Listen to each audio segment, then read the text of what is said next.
Salut tout le monde! Un salut bien particulier à toute la relève de gestionnaires au Québec qui, j'en suis sûr, sentent la pression de l'intelligence artificielle monter en ce moment. Aujourd'hui, on va jaser de comment on peut piloter ces outils-là, qui sont hyper puissants, mais sans se brûler complètement des neurones. Ça sonne une cloche, hein? Ce sentiment d'être complètement dépassé, non pas par la job elle-même, mais par la gestion de la job. C'est exactement de ça qu'on parle aujourd'hui. C'est la preuve qu'on n'est pas tout seul à se sentir comme ça. Voici notre plan de match pour les prochaines minutes. D'abord, on va mettre un nom sur le problème, le fameux brain fry. Ensuite, on va voir comment changer notre posture pour devenir un vrai chef d'orchestre. Après, on va se donner des outils super concrets avec un protocole et un tableau de bord. Puis on va finir en parlant de confiance et de comment bâtir notre avenir avec ça. C'est parti. OK, premier point, le brain fry.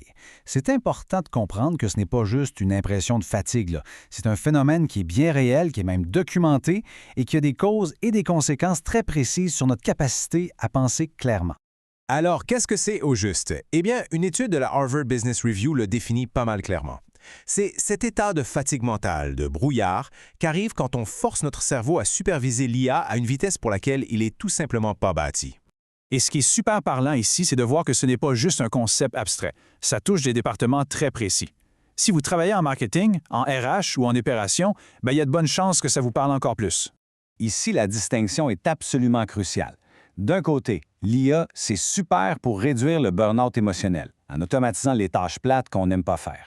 Mais de l'autre côté, elle peut créer un épuisement cognitif, le fameux brain fry, à cause de la supervision constante qu'elle demande. On ne gère plus du tout le même type de fatigue. Et ça, pour une entreprise, ça coûte une buerie. Les chiffres le montrent bien. Plus d'erreurs, des décisions qui sont moins bonnes et surtout, on risque de voir nos meilleurs joueurs, souvent les plus motivés, lever les feutres.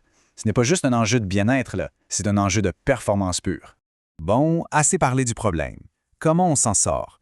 La clé, c'est de comprendre que le problème, ce n'est pas l'outil, c'est notre façon de l'utiliser. Il faut complètement changer de posture. Et voilà le changement de mentalité. C'est ça le shift qu'il faut faire. On doit arrêter d'être un simple utilisateur qui pose des questions et devenir un architecte, un chef d'orchestre qui lance des processus complexes et qui supervise de haut, avec une vue d'ensemble. Et la raison pour laquelle on doit faire ça, elle est purement biologique si on veut. Notre cerveau, il peut jongler avec quoi? 3, 4, 5 idées en même temps. Gros maximum. Un LLM, il en gère des milliers. C'est ce décalage de bande passante qui nous grille. L'image ici, elle résume tout parfaitement. Si on essaie de tout prendre le jet d'un coup, on se noie.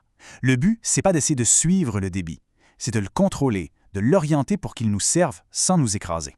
Alors, comment on fait, concrètement, pour contrôler ce débit-là? Eh bien, il nous faut un protocole, une méthode. Pensez-y comme une bouée de sauvetage cognitive pour éviter de se noyer dans le flot d'informations. Et le cœur de cette méthode, c'est la structure 2-2-2. C'est tout simple. On force l'IA à organiser ses réponses dans une petite grille facile à suivre pour notre cerveau. 2 niveaux, 2 catégories par niveau, 2 éléments par catégorie. C'est comme lui donner des boîtes pour qu'elle range ses idées. C'est simple, c'est stable, bref, c'est humain.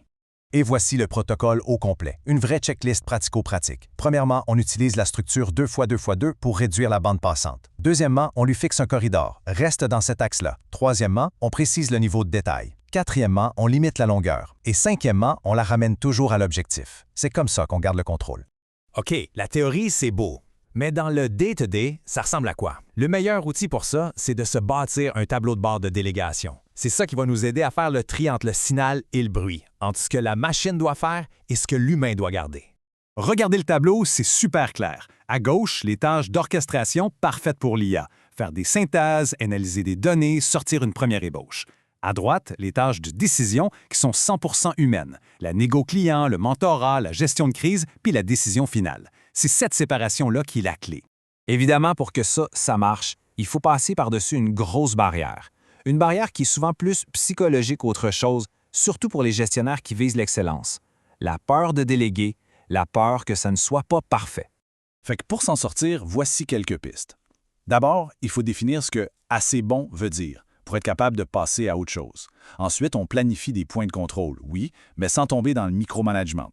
On partage la responsabilité, on célèbre les bons coups et surtout, on se donne le droit à l'erreur pour apprendre. C'est de même qu'on bâtit la confiance.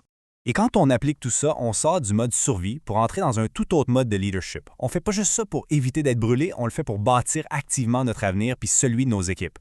Et c'est ça, la vraie game. Le rôle du gestionnaire moderne, il change.